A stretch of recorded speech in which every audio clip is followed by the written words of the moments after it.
Hello, everyone. Thank you for joining us for today's webinar, How to Deliver Engaging Career Development Training. My name is Caitlin, and I am an Associate Marketing Manager at the Myers-Briggs Company. Today's webinar will run for approximately 1 hour, so please feel free to submit questions at any time using the questions box. The webinar is being recorded, and we will be sending out an email with a link to the recording and the slides in the next few days. And now I'm happy to introduce our speaker, Michael Segovia, Senior Consultant at the Myers-Briggs Company. Michael received his master's degree in clinical psychology from Trinity University, specializing in assessment administration and interpretation. He also served as chair of the Industrial and Organizational Division of the Association of Test Publishers. In his 32-plus year career with the Myers-Briggs Company, Michael has facilitated certification programs on all of our assessments, as well as customized in-house learning and development trainings. He has experiences all over the world working with clients across all industries with a variety of organizational development challenges. We also included a more in-depth bio about Michael in the handout section. If you'd like to download that, you can go ahead and do that. So welcome, Michael. I will turn it over to you. Thank you, Caitlin, and hello, everybody. Thanks for joining us today. You can see additional information about me on screen as well. I want to start with just a quick story titled Then and Now. Then and Now is really the story of what's been going on in my experience delivering virtual workshops over the last 4 months now. I think of, let's see, it was March 4th when I delivered my very last face-to-face in-person workshop. I was at Howard University. I was with a group of 17 or 18 career professionals, advisors, counselors, administrators. I flew home, and then let's see, the very next week was now March 11. I'm looking at my timeline. Yeah, March 11, I received my last haircut. Look on screen, you can see how nice and clean my haircut looks on screen. Look at on camera, it's getting rather long. So that was March 11. And then March 13, everything kind of shut down and things changed dramatically for all of us. I will say, as a company, the Myers-Briggs Company stepped into gear and started to explore, started to try to understand what can we provide you so that you would be able to continue your work in the virtual environment. I actually led a team where we took our facilitation kits. We have a number of kits that customers can purchase that have sets of slides that allow you to deliver face-to-face workshops. So I led a team to create tip sheets to use with those kits. And feedback from our customers was really positive. However, a few customers asked, why can't we just do that work? Why can't we create slides that you can use right away in the virtual space? So then we started doing work like that. Meanwhile, I also started working on the development of the MBTI virtual certification program. Those of you who are MBTI certified know it's a 4-day program. Talk about a huge project. That also began in March. Then I delivered the first FIRO-B certification program virtually with my colleague Marta Koons. That was April 2nd and 3rd. Then 3 weeks later, delivered the first MBTI virtual certification program, the one I had been developing over the last month and a half. And I've done that 3 times since. Then we get to June 18, June 19, I was the producer on the first Strong virtual certification program. And then just last week, I delivered 2 virtual certification programs on a product we have called Vita Navis with groups of 95 to 100 people. So we're talking about an experience when we look at then in this then and now story. When we look at now, I will say I and most of us who are attending this webinar are going full speed ahead delivering what we do in the virtual space. And so what I'm hoping will happen today is that I will get to share with you, what I will be doing today is sharing with you my experience over the last few months. And I'm hoping that you'll also enter in, you have a questions tab. If you click on that questions tab, you can enter in your own examples, your own learning so that we can all get to learn from each other. I'm also going to be introducing a new product we have that is a kit you can use in the virtual space with the Strong Interest Inventory, but we'll get to that in just a bit. Here's our agenda for our session today. I'm going to look at and share with you transforming career development training to the virtual environment. I will then share a few of my virtual delivery tips and tricks. Then I'm going to introduce the Exploring Career Options with a Strong Interest Inventory Assessment Facilitation Kit. And then, of course, we'll have some time for Q&A. And I do want to encourage you, as you have questions throughout this session, feel free to ask them. You can enter in again in the questions box, your question. And I've asked Caitlin just to let me know when a question comes up, because I want to make sure I answer that question when you have it and not have to have you wait until the very end of our time. I will say this session is primarily for people who are already certified on the Strong Interest Inventory. If you're not certified, please stay though, because maybe this will encourage you to get certified to attend one of our virtual certification programs. And please reach out to us if you have questions about that for the MBTI, for the FIRO, for the CPI, and so on. We are delivering virtual trainings, certification programs on our assessments. So let's do just a quick poll. The poll is, where do you use career development training? And I'm going to ask Caitlin to open up that poll. And this is just to get an idea of who we have in our session today. I see we have 92 people in our session today, and this is just an opportunity to learn a little bit more about you. I see that the poll is open, and we're using GoTo, and so I won't be able to see the poll, but as soon as, we'll give it a little bit of time, as soon as we have most people in, we'll ask Caitlin to share with us a few results. So I'll just pause to let you do that. It might be difficult, by the way, because you might say, well, I use career exploration. I also do career reintegration. Pick one if you could, and then we'll hear from Caitlin.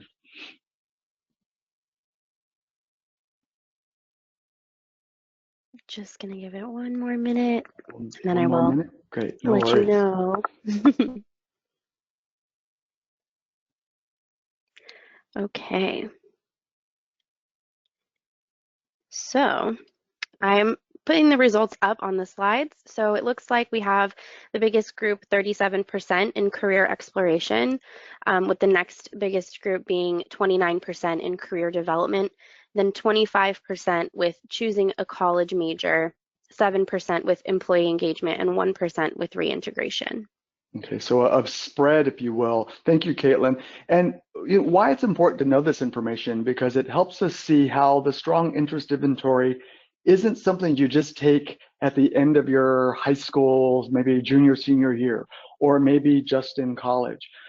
When we look at career understandings, exploration, development, engagement, reintegration, you see it is a lifelong process. And so it's great to see such a mixture of people interested in understanding how you might use the strong interest inventory in face-to-face settings, of course, but also because of our current situation in the virtual environment. So thanks everybody for sharing that with us. Where I want to go next is just exploring what are the challenges? What are the challenges that we are facing in career development training? I would even say in any training at all. So one challenge might be this idea of creating trainings from scratch. Creating trainings from scratch. Now, many people in our webinar today, you're career development specialists. You're not necessarily designers. Some of us may be. I've learned to become more of one over the last several months. Learning the latest PowerPoint slide techniques can be overwhelming. Again, I've learned quite a bit over the last few months. I'm certainly not an expert with PowerPoint. I'm getting better and better and better. And I would recommend that we all really start building that skill if it's not something that we've had in the past. And then you see the third bullet, figuring out how to transform face-to-face trainings to the virtual environment is not easy. I will start a project, let's say I've been doing lots of Saturdays. I'll start at 8:30. I'll start moving, how would I transform what we do into a virtual space? And then next thing you know, it's 3 o'clock. All those hours have gone by because it's not really easy to, you can't just throw up a bunch of slides that you would use in a face-to-face program and expect for it to work in a virtual training, in a virtual workshop. We also know, and I'm going to move us forward really quick, virtual delivery is harder than in person, keeping people's attention when they can multitask. I think of when I had a dog. Some of you who know me, you might have heard the story about a dog I grew up with. His name was Pee-wee. Pee-wee was the best dog ever. Pee-wee was a mutt. We found him in the street, and he was with us for 18 years. And he was pretty focused until suddenly he saw a squirrel, and then he was gone. And that actually happens to us as humans in the virtual space. We're focused on what's going on screen, and then suddenly, oh, look at the lizard climbing up my wall there, and then next thing you know, 30 minutes have gone by and we're not really paying attention to what's going on. So one thing we need to understand as trainers, as facilitators of virtual workshops, is to find ways for our participants to interact, find different ways for them to interact. So we surprise them when they're in a virtual training with us instead of disappoint them. We know that engaging groups is different than one-on-one counseling as well. And so here's where for some of us, we have to decide, do we want to move beyond? If we've only been working one-on-one with students or in any career development capacity, do we want to work with groups? And do we want to do that work virtually? I know a few trainers who have basically said to me, I'm going to wait till the doors are open where I can do what I love to do because I'm great in front of groups of people. I don't want to do this virtually. And that's a decision some of us need to make. I'll admit my preference is to be in a room with a group of people delivering work that way. It's what I've been doing for the last, well, I've been with the Myers-Briggs company for 32 years. I've always done some level of that work. I am finding the more virtual work I do, the more I enjoy it. And the more maybe comfortable it is, the less stressful it is. And then we have, of course, this pandemic issue, and of course, other issues that are going on throughout our society, throughout our culture right now. So you see stress and anxiety levels, they're higher for most people. And when we are home trying to work, trying to learn, there are all these distractions that come up for us with kids and siblings and somebody knocking at the door or whatever might be going on. And then you see when it comes to jobs, a lot has changed recently in the airline industry, in the travel industry in general, and manufacturing and hospitality. There are a lot of issues going on, a lot of changes going on that impact, of course, these levels of stress and anxiety. So we're dealing with maybe the career issues we've always dealt with, along with additional issues that are coming up that we are currently having to face.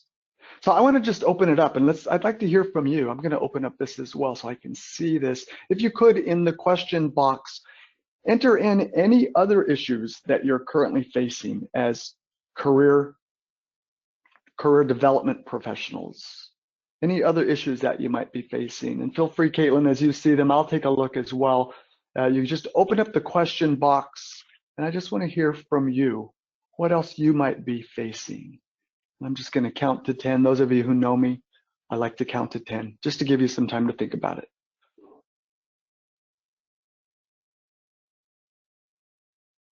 And I see things going in, but on my screen, it's not giving me the full answer. So Caitlin, if you could share what you're seeing, that would be great. Yeah.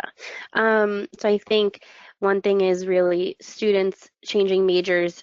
Students in general is a pretty big topic, and just how to really make sure you're connecting with them, and how to manage employees remotely, the unique needs of our workforce at this time are definitely different than maybe what we prepared for in the past. Clients with uncertain futures are uncomfortable finding more certain paths at this time. Variations of those, fear of clients to use virtual environments and trainings. Yeah, so thank you. So lots of interesting challenges. I think of some people in my own family, fear of using any kind of technology. I was actually trying to help a relative of mine recently figure out how to use Zoom. She was dealing with a legal issue. And I said, so just get onto the internet. And her reply was, I've actually never been on the internet. How do I do that? And I remember thinking, wow, that is still a challenge for some people. So imagine starting from that level to then helping her understand Zoom, how difficult it was. And I will tell you, it required a lot of patience from my side to help her get there, because it seems so obvious now that I've been doing this for a number of months and the training that I've been doing for so many years. It's not so obvious. It's not so easy for people who are brand new to all of this. So thank you for sharing those comments. And please, as we go throughout our session, continue to share. And as you have questions also, please continue to ask. All right. So what can we do to make our trainings better? Let's look at just a few things we might want to think about, we might want to explore. Of course, we need to set the mood before we start. Set the intention before starting that training. And I would do this in a face-to-face program. I would also do this in a virtual program. So it's in either setting, of course, you want to set the intention. And how I do that is just by asking the simple question, what result are you hoping to achieve? And then my role will be, as the trainer, As the facilitator, as the person doing that career work with the person, my role will be to just be quiet and to hear what that person has to share with me. The idea with this image is I'm going to plant a seed with this training. What plant do you hope will grow from that? So it's really important right up front to cover this before you then move into working with someone, either individually or in a group. Also, we need to acknowledge challenges throughout. So we need to help our audience to practice mindfulness during that learning. And one way I do that in the virtual space, which I don't typically do in a face-to-face program, is I tend to call on people just a bit more in a virtual environment. Now, I won't call on somebody for an answer related to knowledge that we're covering, because that tends to put people on the spot. And I know if you do that to me, I might know the answer, I'm going to freeze and I won't be able to do it. However, I might ask you something a bit more comfortable, just a story about their life that they're comfortable sharing. And that's, again, just to make sure that people are staying with you, people are engaged. I'll share a bit more information related to how to keep people engaged, of course, as we move through. And then when it comes to both in-person and virtual workshops, of course, we need to provide variety, maybe provide different kinds of information, big picture information versus maybe detailed statistics information. We need to deliver and give diverse career references, use diverse images, and then, of course, the power of story, the power of stories. And it's something when I train either face-to-face, in-person, or virtually, I like to share stories. I think that helps for the stickiness, if you will, of that experience for the participant in the program. Stories tend to make it more real, and it encourages your participants to share stories back. So the power of story, of course, is important. So that's general information. What I want to do next is give you just a few tips and tricks to consider. And again, this is based on my specific experiences over the last few months, where for the most part, things have worked. Every now and then though, for example, I was delivering an MBTI certification. On the very last day, my internet connection went out, and I saw the Zoom, the sort of hamster wheel of death spinning around. Basically, I lost my connection. What do you do? So of course, I'll share sort of things you might consider, things you want to do to help with those situations. So one thing we learned right off the bat. Now, this was from developing the MBTI certification program. Those of you who are MBTI certified or even strong certified, you know, in an in-person certification program, we go from 8 to 5. We're looking at a full day. You get an hour for lunch. That's it. We knew in the virtual environment we could not do that. I mean, imagine we've only been sitting for what, for 20 or so minutes right now, maybe 15. Let me look at the time, about 18 minutes. We know that can get hard. Imagine doing that all day long. And so what we've done with our programs is we've developed 2 to 3 hour sessions. And we've really worked to make them as interactive as possible so that every few slides, and by the way, every few slides, I mean probably about every 4 or so slides, there is something your participants have to do. Now, this is in a training. We're doing a webinar today, so this is different. However, in a training, in a workshop you deliver, every 4 or 5 slides, you need to ask participants a question that they answer, either in chat, or if you're using GoTo, in the questions box, or you ask them to unmute and share an answer. I also like to do things like polls. We just did a quick poll earlier. Whiteboarding. I like to do breakouts. I think are great when you have people get in their breakouts to talk, and that's often where the talking happens. Often people don't want to, especially for example with a group this large, if I were to put you into a breakout, you'd be amazed all the discussions you would have that would come up. That would be really, really rich when you would be sharing that kind of information. And then finally on this slide, the third bullet, a video explanation of the slides. And this is something I'm doing more and more and more and more. So when I deliver a workshop, I also will deliver, I will send the slides of that workshop to the participants along with a recording of me explaining the slides so that when participants see them, they see me talking about the slides just like I did in the workshop when I was with them maybe just the day before. And it just helps for that learning, especially if it's maybe a certification. It helps in their learning when they have to take exams and things like that along the way. So overall, shorter sessions and different ways, different things to include in those sessions. Longer breaks as well. So what we're doing in many of our programs, we're going from 9 to 12, And then we have that we have a 10-minute break every hour. So there's a 10-minute break every hour. And then we go from 9 to 12, then from 2 to 5. That means you have a 2-hour break in the middle of that time so that people get up and move around and sort of do something else. However, in that 2-hour break, they also have some solo work that they need to do.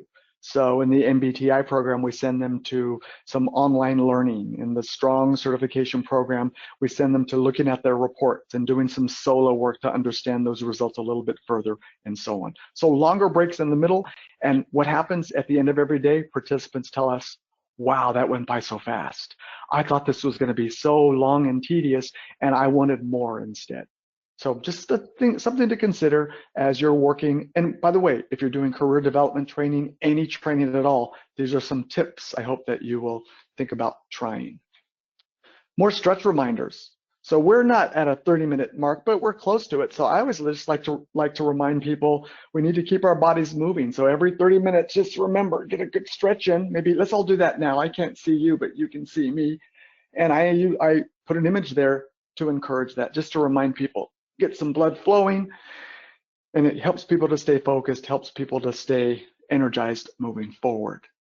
And then when it comes to video, I'm a big believer of turning on that video and keeping it on as the trainer. And that's why I'm on video with you now. Participants want to see the trainer. I was observing a trainer doing her first program, and she said, no, it's distracting if my video's on and my slides are on screen as well. And I said, well, you get to decide, of course, how you want to do this. She started her slides, and right away in chat, somebody asked, where'd you go? And then she realized, oh yeah, participants want to see her.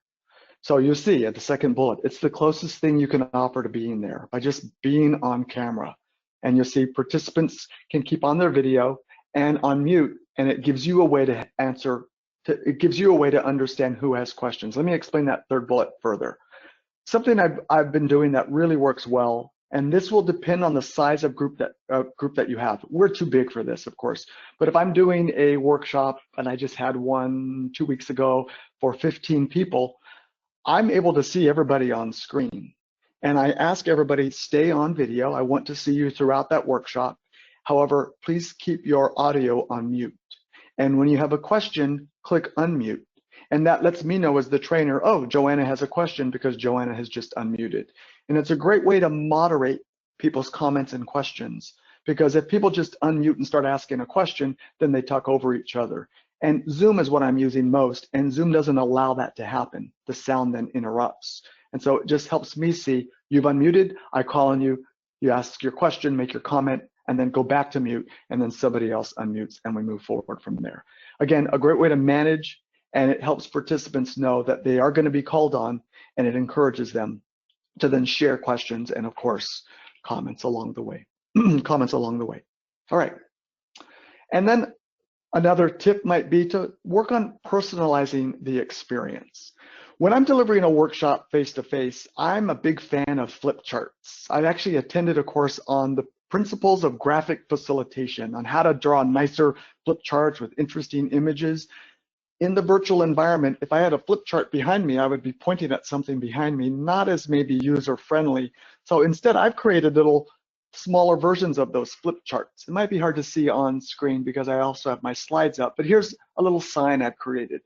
And I have a number of signs like this. This one is, what's your ideal dream job besides your current one? Or maybe another sign might be, what's your favorite song and why? Or maybe another sign might be, who has an aha light bulb moment you want to share with the group? Or maybe another sign might be, who has some good news you want to share with our group? Of course, I can also create signs related specifically to the content I'm covering. The idea here, though, is about personalizing the experience. It might be even a little bit, and I'll use the word on purpose, dorky, a little kind of corny. However, it makes us, I think, a bit more human to show just another way of just slide after slide and nothing different beyond that. All right. Looking at the second bullet, I also like to have in a training, when participants join, a welcome slide deck with participants' pictures. So let's say I'm going to start a session at 9 o'clock. I open up that room at 8:30, and on screen I have a slide deck that's rolling that will have the pictures of every participant in that room. And next to their picture, I ask them to share with the group some good news, any good news they want to share at all. And it's about providing a positive start to our training. Now, that's something I send them, of course. Our administrators of our programs will send to our participants ahead of time. We'll ask them in an email to send a picture along with some good news. And we want you to send a picture that has some meaning to you. Because if you look at the third bullet on screen, when you introduce yourself, your picture will come up again. And one of the questions is, why did you choose this picture? Or what about this picture is meaningful to you? Along with other questions we might ask about where are you from, what do you do, and so on. Again, it's just one way you can think of to personalize the experience. Things that you might do in a face-to-face program that you can't do virtually, it's just one way to work through that, work with that. And then we look at the next slide, background and lighting. And this has been a hard one for me. I actually purchased a separate light, and it's behind my camera. I tend to turn it off unless it's cloudy outside. It's a bit sunny or maybe getting a little cloudier now. However, if it gets a little too dark, then I will turn on that light. So first bullet though, your background, keep it neat and avoid distracting items. So behind me, I just have a few things, nothing too cluttered. Around me, you should see what it looks like. The rest of my office, maybe not as neat as it could be. However, what people see in that training is a neater, less distracting space. And then when it comes to lighting, you want to keep that lighting again right behind your camera. I have a window right behind my camera, so that gives me lighting there. Minimal lighting behind you, because then that diffuses the lighting. I have just a small light on just behind me as well.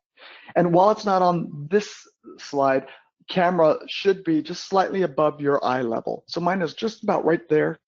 I see a lot of people in calls, they put their camera right below them and you're looking right up their nostrils, and that's not a good look for anybody. So again, just keep that camera just a little bit slightly above eye level. If you want to do what the person is doing on screen, I did this for the first month or so. Put a bunch of books under your laptop. That'll raise up your camera just a little bit higher. I've now been set up with a better monitor, a better camera. You'll notice I have a headset that works as well. And so as you move and as you start to do more virtual work, think of the different tools, different devices you're gonna need to purchase. All right, and then in your slides, throughout your slides, think of platform features and learning task icons to help you with that.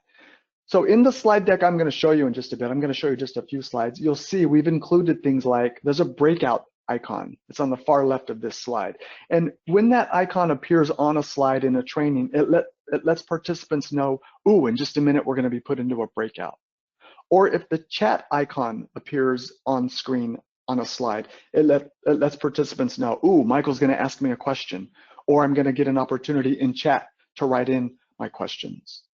And then under solo work, if that icon appears, oh, that means I'm gonna spend some time on my own doing some work on my own. So these are just cues, if you will, to help your participants understand what you're gonna ask them to do before you ask them to do it. All right, and then of course, on slides, you need to include a few tips and tricks about how to use the technology. This is a taskbar for Zoom, and many of us are using Zoom. I was looking at numbers. Zoom went from something like, in fact, I wrote it down, 10 million participants per day before the pandemic. It's now at 300 million participants per day. So most people, or many people, are using platforms like Zoom, but there are many other platforms you can use, of course. So Google has a platform, of course. We're on GoTo today, so there are many other tools available. This is Zoom related. And so again, as you are helping people understand what to do, you need to teach them. You can't just say, go to the chat button. Instead, you need to circle or identify that chat button. Have them open up that chat box, where to enter in chat, and that you might be sending them files. If you've been using Zoom even once, you'll have this down. Again, some people have not used it at all still. And so it's important just to remind them that there are ways you can use this, whatever it is you're using, whether it's Zoom or whatever it is. These are the different things you can try, different things you can do. All right. So let's look very briefly at the difference between a webinar versus a workshop. We're doing a webinar now. And a webinar, you'll see there are no real size limits. So the larger the group, the less personalized attention that is possible. You can use chat or or go to the questions box and you'll see it's an option to hear from participants. However, typically with so many people, unmuting would be really, really difficult. That's why we're just offering and put in your questions, comments in the questions box. And you can do breakouts in webinars. However, they typically have to be random breakouts. It's harder to organize those ahead of time with so many people. For example, tomorrow I'm doing a workshop with about 95 people for 3.5 hours. And we have breakouts. However, those will be random and not necessarily set up by specific results from an assessment. It would be too much to put something like that together. It is why my preference is for workshops. And while early on I really fought for 12 participants, that's what we need to keep it to, what I've realized is I can go up to 15, probably even 18, and still keep it very interactive.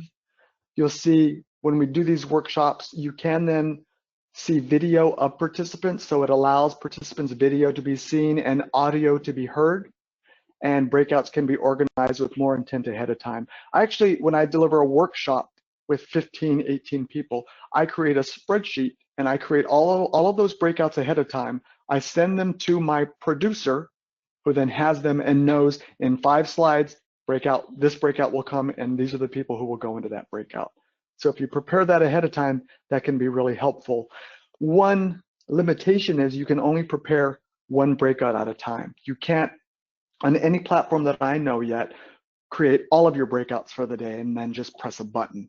That would be really nice. Currently though, that's not something that I've seen available. If anybody knows of something like that, please let us know in the questions box, because I want to learn from you, of course, as well. So we've covered a lot around what you can do in the virtual space. And if it's our first time for many of us, there's a lot of work that goes into this. So we actually have a shortcut for you for better workshops. And it's a facilitation kit titled the Exploring Career Options with a Strong Interest Inventory. I'm going to just briefly go over a little bit of this with you. And if you want to learn more, please reach out to us. You will get my email address at the end of our time. However, just very briefly, you'll see in our first bullet, it is a ready-to-run facilitation kit that includes everything you need to deliver a 3-hour career development workshop. You can use it with a variety of strong reports. So if you're using the profile, you can use it there, the interpretive report, the college addition to the profile, or the skills competence addition. This set of slides will work for that as well. Included are notes from experiences shared by our certification faculty. Marta Kunz, a colleague of mine, has put together this set of slides and the notes that go with it. And then you'll see those notes are for both face-to-face and for virtual delivery. So I'm going to just briefly, just for a few minutes, share with you a little bit more information about this facilitation kit. All right, so again, you can use it right away. It incorporates chat, breakouts, etc. So you don't have to figure out, well, when should I put in a breakout here? When should I invite people to chat, either to unmute or in chat to write questions or comments? Those slides are already incorporated along with the icons that I showed you earlier to let participants know that's what's going to happen. It is meant for virtual feedback. However, you can use this in face-to-face work. And I mentioned earlier, you get trainer notes. The last bullet, though, I actually created a video that goes along with this kit. I said earlier that I really like when I'm delivering a training for people to have a video of someone explaining the slides along the way. So I actually created that video for this kit that is included with it. So when you see a slide, you don't have to ask yourself, well, what do I say here? You'll hear me talking about with suggestions on what you might want to include on that slide, why that slide is included in the deck, and so on. So here's the slide cover. And of course, the slides are not locked, so you would enter in your own name there. Of course, I mentioned earlier, the icons, the learning task icons, they're included in this slide deck. You don't have to create your own. It takes a while to do things like that, as well as how to use, if you're using Zoom, how to walk through chat. That's included in the set of slides. I always do this in the beginning of every set of slides I'm using if I'm going to ask people to use these features. And even additional features like manage participants, if that's something participants want to do. And then these are a few objectives for this set of slides. Now, these objectives might change based on what you're specifically doing. However, I think this is a good starting point. explore career options through the lens of the strong interest inventory assessment, clarify your interests and learn how they relate to career, educational, and leisure time choices, and learn how to use your strong results in selecting occupations, academic majors, and leisure pursuits. For those of us who are qualified, this is what we do when we deliver one-to-one, face-to-face feedback or group feedback sessions. What we've done is we've taken that work and we've put it into a virtual space for you. Here's an agenda. And again, those of us who are certified, we know this agenda very, very well. This is how we walk someone through their strong interest inventory, where we start at the top and we introduce the assessment itself and the reassess. And after our participants do that self-assessment on the reassess for realistic, investigative, artistic, social, enterprising, and conventional, after they do that self-assessment, and by the way, the kit includes a worksheet for participants to fill in their self-assessment. We then give them their report. And then we walk them through the report, looking at first the general occupational themes, and the slides include questions and breakouts related to the general occupational themes. Then we turn the page of the report and we move on the slides to the basic interest scales, and there are breakouts related to the basic interest scales as well as solo work. Then we move to the occupational scales. Breakouts are included as well. Personal style scales, again, more breakouts. And then helping our participants, if we're working with students, helping them determine their occupational scales code. Again, those of us who are certified, we've done this work where we have the worksheet, which by the way, is included in this kit, where we do that little math. And we look at our top 10 occupational scales, and we look at the codes related to them, and then put in numbers to get a different way to understand our code, our GOT code from the occupational scales. And then if you're using the college profile, there are slides that relate to that. And if you're using the interpretive report, there are slides that relate to that, as well as action steps. So depending on which report you're using, you might not use all of these slides, and the agenda won't fill all of this. However, we do have the agenda so that you have what you need, regardless of the report that you are using. So moving through, you see Module 1, introducing the strong interest inventory assessment. There's a brief overview of what the strong assessment does and what it does not. You see, it does not tell you what you should be or should do. I think of the words from my strong mentor, Judy Gruder. Her words were, the strong doesn't give you answers. Instead, it's a tool that helps generate meaningful questions. And so that's really what that second side of this slide is getting at. And then again, the introduction to the reassess. And of course, more information before we move to Module 2, and we get to the GOTS, or the general occupational themes, helping participants understand their results, and then the basic interest scales, again, helping participants understand the results. Remember, again, there are breakouts, solo work that's included throughout the slide deck. I'm just giving you a quick overview of what would be included in this, just moving you through, again, the path that you would typically follow whenever you're giving feedback. And of course, remembering us to draw the line above 39. All those of us who are certified know that rhyme. Hopefully, draw the line above 39. If you don't, in questions, feel free to enter in that question, and Caitlin will let me know, and I'll clarify that further. And then the personal style scales and the summary,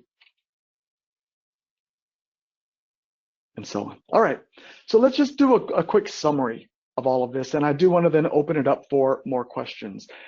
Once we're done, please reach out to us, because we have so many resources that we think you'll find invaluable in the work that you're doing. Focusing first, though, on this summary, expect the unexpected. Things will happen. I was delivering a workshop where suddenly my headset, it just stopped working. So what I had next to me was my phone, and I keep my phone right next to me. I have it off right now. However, if my sound goes off, I bring up my phone, I call back into the meeting, and I have sound back again. Second bullet, producer or no producer. The producer is the person in the background who's sort of monitoring chat, who's helping with any other issues that might come up, who in a workshop will have any files that you want to send to participants as they need to send them. That's what the producer's role is. And I will tell you, I need to have that person. If I'm doing a 2-day strong certification program, I want that producer there to help with anything like that. Maybe help with things like the breakouts. Because if I'm delivering training and also stopping to set up a breakout, participants are waiting for me to do that, wondering, wow, this should have been organized ahead of time, and it wasn't. The producer helps all of that run seamlessly. And I will tell you, feedback I'm getting from participants is, we're amazed at how seamless that was. It looked like you've been doing this for years. And again, that producer gives you that sort of aura of, wow, look how easy this looks. It's maybe not easy at first, but it becomes more and more easy the more and more you do this.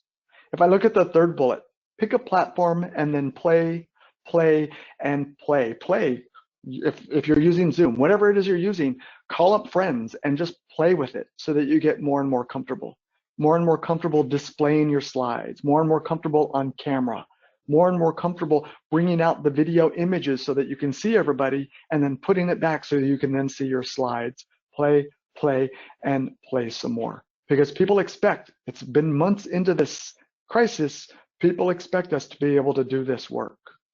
I look at the fourth bullet, dogs, cats, and kids, oh my.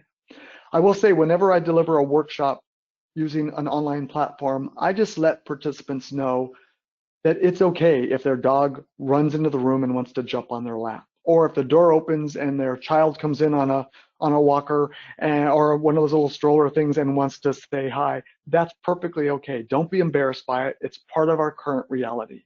I might even say it could happen to me. I don't have any children, I don't have any pets, but if I did, that could happen to me, and it's perfectly okay.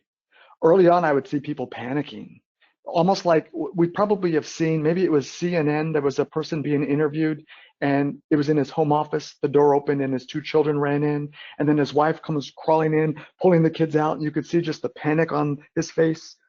That's our current reality. So let's not panic, let's just experience it. It makes us human. And then finally, embrace this new way to teach, to train, and learn. I will say, when I first delivered the FIRO, it was April 2nd and 3rd. Now, I've been trained on how to deliver virtual workshops, but I haven't been doing it a lot. And so April 2nd and 3rd, I'm ready to get started. And inside I'm thinking, oh, I can't do this. I'm terrified. It started and it went fine. And I've been more and more comfortable ever since. And I'm embracing it more and more and more. Again, it is our current reality. So in many ways, we don't have a choice. But I think once you make that choice, once you do this work, you'll find it more and more enjoyable, and your participants, your students, people you work with will give you that same feedback. All right. That was a lot from me. I would love to hear from you. We have about 15 minutes, and we don't have to take the whole time, but if we need to, I'm here for you. I would love to hear more from you. What questions do you have? What lightning bolts of insight would anybody like to share? And of course, any comments as well. And Caitlin, I'll open it up. I'll give it some time and then open it up for questions if you want to hand them my way, send them my way. Yeah, sure. So we definitely did get a few questions. I can go ahead and start with the first one.